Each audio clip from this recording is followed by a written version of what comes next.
凯撒暴龙兽，神原拓也的最终进化形态，须佐之男的合体素材，万代最新发售的 FIS 系列新品凯撒暴龙兽。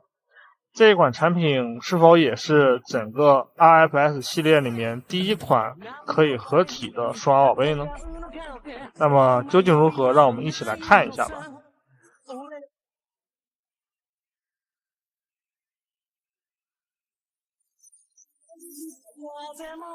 今天给大家带来的是万代新发售的拼装凯撒暴龙兽，这个还是和之前一样，是由万代那边代理提供给78动漫编辑部这边的样品，所以是没有包装的。然后其实关于78最近不能访问这件事，我也是问了编辑部，然后编辑部当时给我这个评测件的时候，当时跟我说国庆之后会恢复访问，让我先拍着。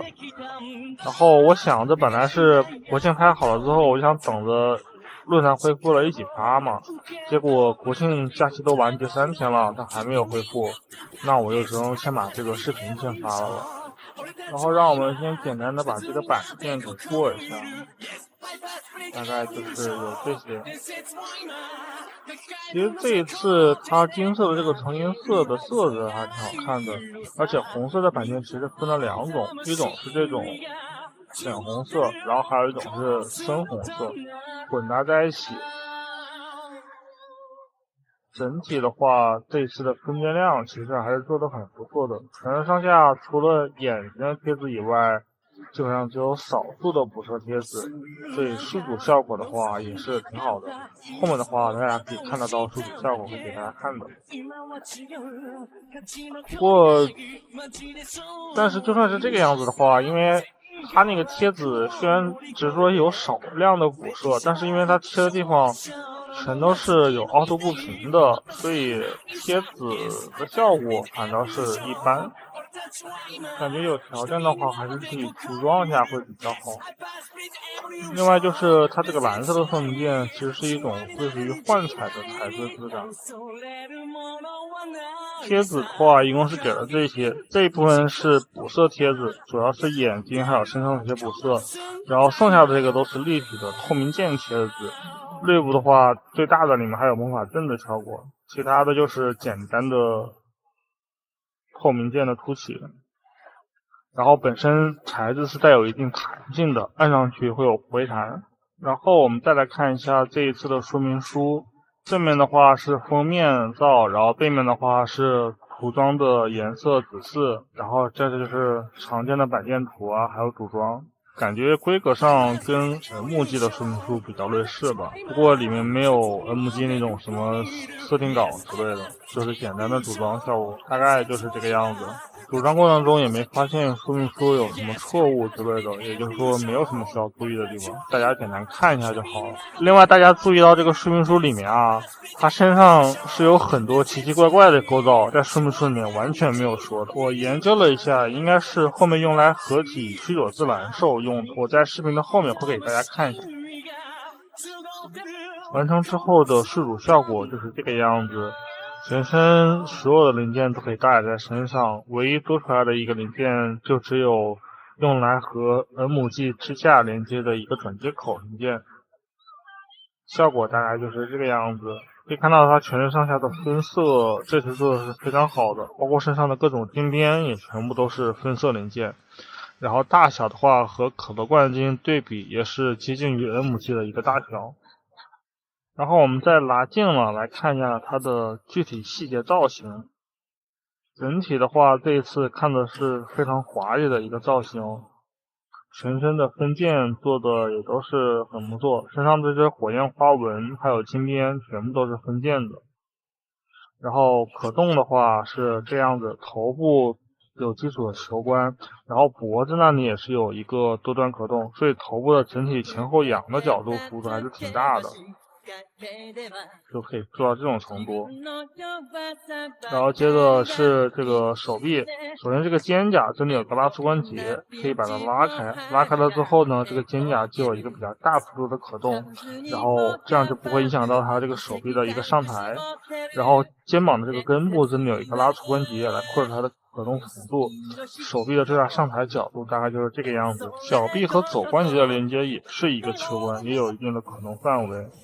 然后手掌的话和连接也是一个比较常见的球关结构。因为刚刚说到这里也是一个球关连接，所以它整个小臂本身也是有一个自转结构，就这样子有一定的可动范围。上臂也是有一个旋转结构，所以整个手臂的可动灵活性还是很高的。然后腰部的左右弯曲幅度不是很大，有但不多，前后的弯曲角度大概就是这个样子，向后向前最大弯曲。然后同时左右旋转的角度是比较低的，看到这个腹部这里有个凸起，会被两边这个造型给卡住，所以它的左右旋转角度是比较低的。然后前面的这个前胸甲是可以自由活动的，肋部是一个球关连接。然后整个大腿根部这里可以看到有一个关节是可以上下滑动的，这样来扩大它的一个大腿根部的一个可动范围。整个腿部的最大上抬角度是这个样子，然后前踢最大角度是这个样子。因为它裙甲的那个造型有一定的干涉，所以只能斜着去前踢。然后膝盖的最大弯曲角度是这样，还挺大的。但是脚掌接地其实是偏低的，在把玩的过程中发现它很大一定程度上限制它的可动，其实就是这个脚掌的接地。它因为这个地方有一个圆环的装甲，还是挺干涉它可动的。然后再接着就是它的这个背包，背包的话是这样一个活动结构，两边的这个内侧结构都是可以翻转的，然后根部这里有多段的关节，然后最里面呢是一个球关连接它的背部，然后中间呢是这个剑的挂架，这个剑的挂架因为是个 C 扣，所以其实活动的时候容易把它弹出来，但是因为只是用来挂剑，所以基本上也没什么太大关系。但是这个剑的这个侧面这个地方，其实这个挥环很容易掉，还是有点麻烦的。然后我们把这把剑再拿出来看一下，整体的造型大概是这个样子。这个握柄的背面有一个类似于脱胶的空洞，然后整个柄是可以拉出来用来双持，也可以完全缩放进去。然后两边手柄可以折叠到这里，折叠成这个样子，变成它的背部的一个收纳状态。卡在这个对应的凹槽里面，再把两边的这个背包挪到这个中间，把它卡住。按照设定来讲的话，它这个剑应该就是这样搭在背后的。然后武器的握持是这个金色的这个手指部分，把它抠下来之后，就可以露出这个握持的凹槽。可以看到这个剑柄这里有个凹槽，手心这里有个凸起，直接把它卡上去之后，就可以把它固定上了。这个握持度还是挺好的，甚至于不用装这个手指也可以把它拿得起来。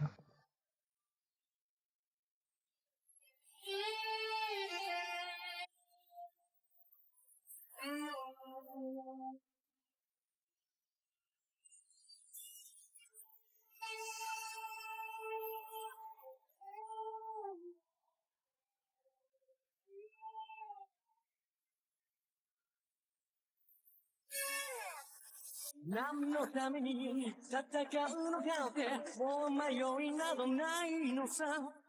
俺たちしか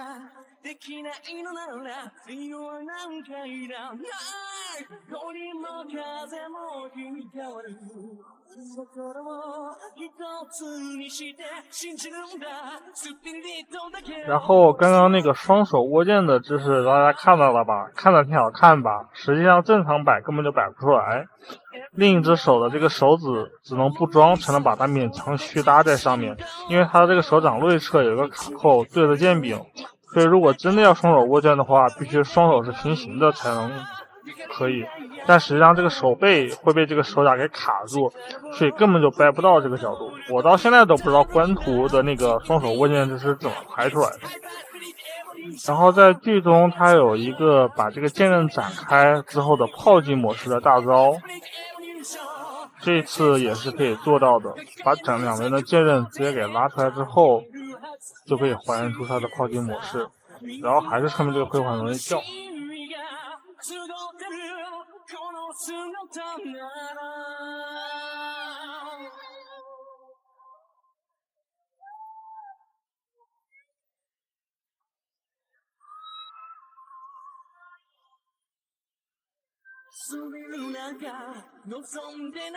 之前提到过的，身上有很多完全没有被用到的结构。首先是这个剑的回环，可以直接从这个花槽上把它取下来，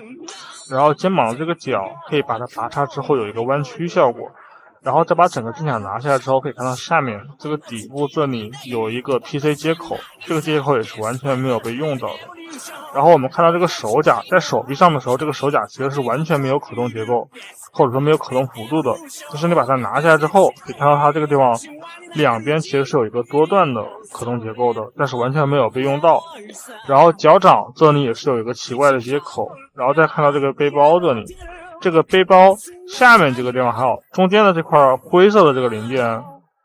也是有一个莫名其妙的可动结构，也是完全在单体状态下是用不到的，说明书里面和前面也都是完全没洗过。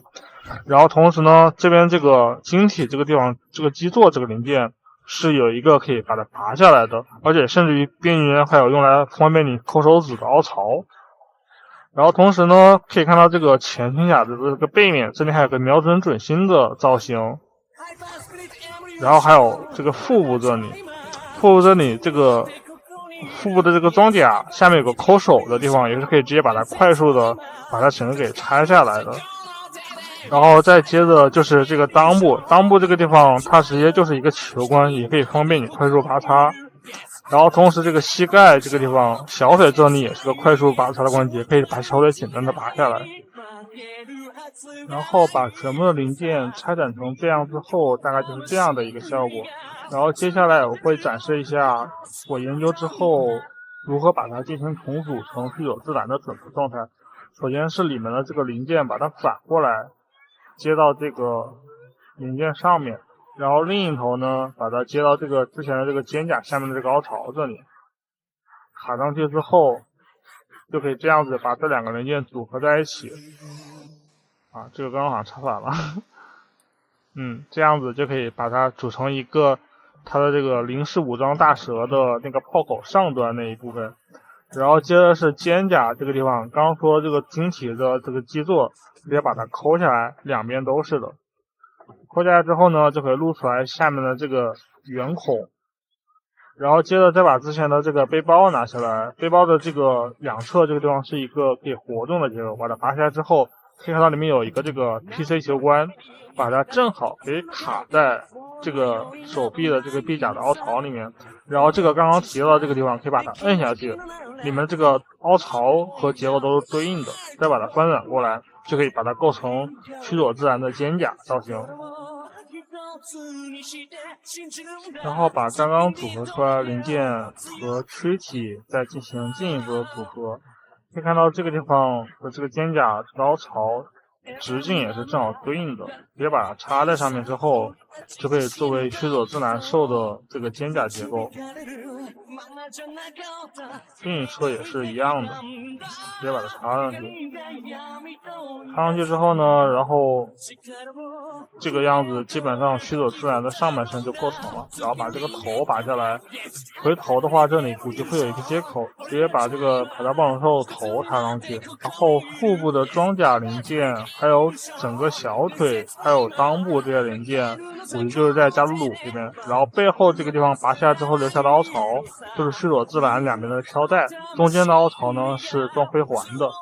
然后接着说到回环，就是两边的这个剑这个地方拔下来之后，这里把它拉出来有个凹槽进行组合，就会组合成半个回环，另外半个应该就在加鲁鲁那边，这样就直接装在背后，就大概是这个样子，构成一个须佐之男的组合部分。然后剩下的零件，这两个应该就是零式武装大蛇的炮口上面的结构，把这个脚放下来。然后接着是两边的这个脚掌就把它卡在，应该是下面中间会有一个那个加鲁鲁的炮为整体框架，然后这些是插在炮的上面的。然后这个膝盖的这个龙头呢，我觉得是安在两边那个翅膀上面，下面是导弹箱。然后整体的话，再就是这个裙甲会竖在它的后面，作为一个瞄准镜。这也是为什么它那个裙甲中间会有个瞄准镜的造型。大概的我把它在这个上面摆下样子，对应成零式武装的那个造型组合。然后剑的话，我觉得是插在最下面，然后那个剑柄是作为整个武装的一个握柄。然后接着再就是把那个裙甲竖在后面作为瞄准镜，大概就是这个样子的。可以看到这里还有个瞄准镜的造型，前面也提到过了。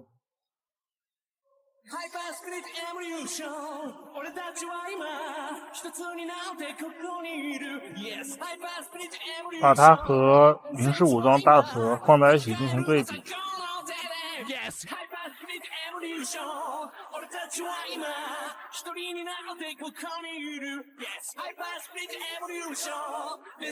如果这一期视频对大家有帮助的话，还请大家点个关注，给我一个30哦，谢谢，这对我真的很重要。